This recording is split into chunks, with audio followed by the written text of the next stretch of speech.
So story 5, my final story. We'll wrap it up here.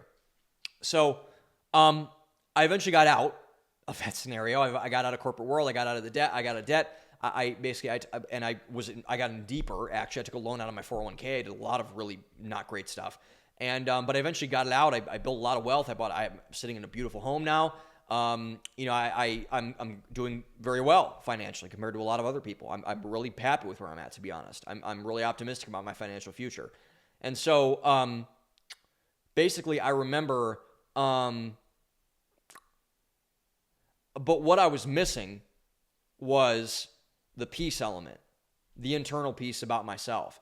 I didn't have that, and I wanted that. And I think that's what everyone wants. They want to find a place where they're kind of content. I call it at the end of Avengers Endgame, where Thanos is, he says he wants to look out on a grateful universe. That's kind of the way that I always put it.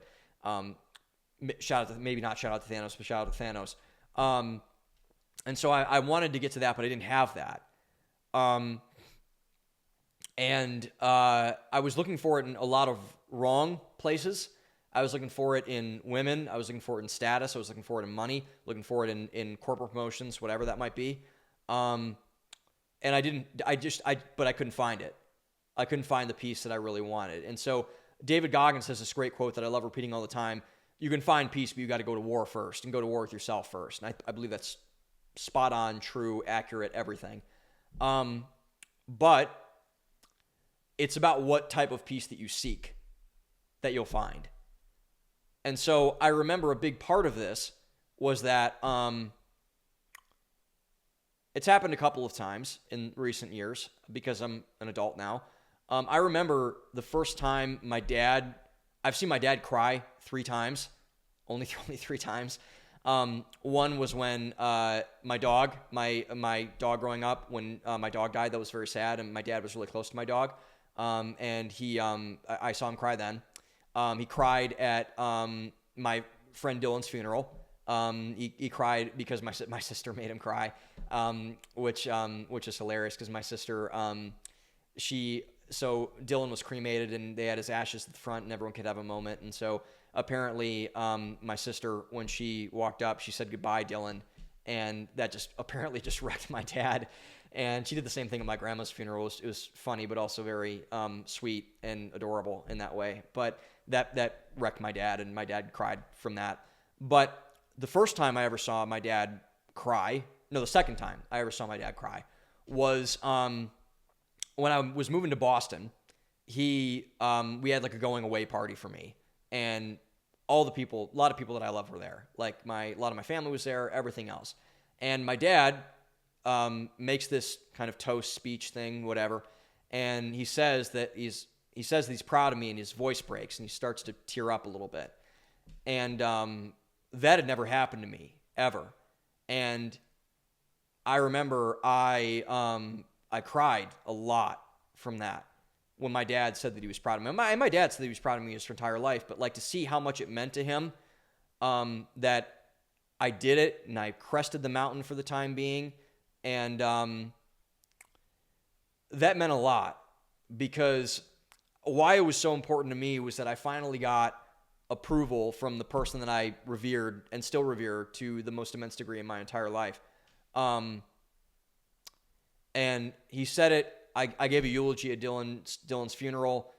He said he was really proud of me. He said he's never been more proud of me after that. That really meant a lot to me. And then I had like 3 whiskey sours to drown out the feelings of feeling proud, which is fine. I'm not against whiskey sour. I love whiskey sours, but that's beside the point. And I think most importantly, I found, Pastor Mark says all the time, you don't find God, God find you. But at the same time, I found also that my Heavenly Father was proud of me, and that God found me, and God saved me. God rescued me. And I discovered through, again, my friend Sam Jericho I mentioned earlier, my friend Taylor Higgins, who just got married. Shout out to her and Ron. But through Taylor, through Sam Jarek, through my small group leaders, Jenny Mosley, Katie Brooks, a lot of other things, and now through the group that I'm privileged to lead and the men that I look up to a lot from a Christian perspective, I finally felt a sense of peace, a sense of approval from everything else, from my dad, from my God, from everything. And I think the important thing of all of this is what it taught me was that peace is possible. And I never thought that it was. I always thought that I was meant to toil and struggle and suffer, and nothing was ever going to happen. And I was always just going to be in this constant hamster wheel, this constant fight, this constant thing. And at that moment, those moments, I should say, I felt something kind of tell me, is like, hey, buddy, you don't have to fight anymore. You can put your fist down. You can relax. You can breathe. You can settle in. Put the weapon down. Put your fist down. Sit back in a chair. Kick your feet up and watch. And Thanos' point again, watch the sunset on a grateful universe. And that meant a lot to me because it showed me that self-sufficiency, the thing I had built my entire life on, was just BS at the end of the day.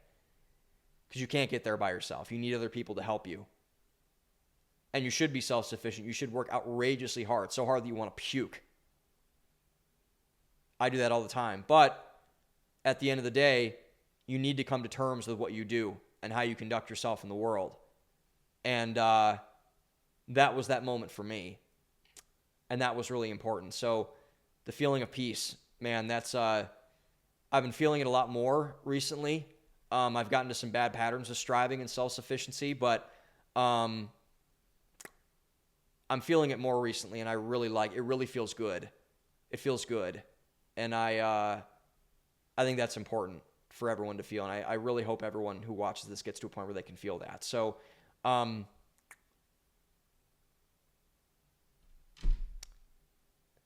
yeah, feels good.